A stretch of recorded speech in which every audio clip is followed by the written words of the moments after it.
Ker si marsikdo ne predstavlja, kako deluje menstrualna skodelica, smo rekli, da naredimo en preizkus s pomočjo kozarca in pa čaja.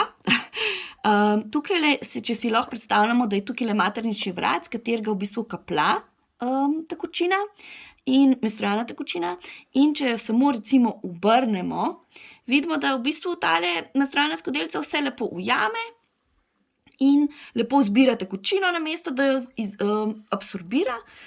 Tako da gremo lahko plavati, telovaditi in delamo pač, kar nam paše.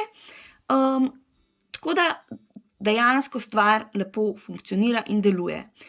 Ko pa se odločimo, da jo bomo zamenjali, jo pa samo stisnemo za dno, da ta podtlak popusti in lepo zlijemo v straniščno školjko, splaknemo z navadno vodo in vstavimo nazaj noter.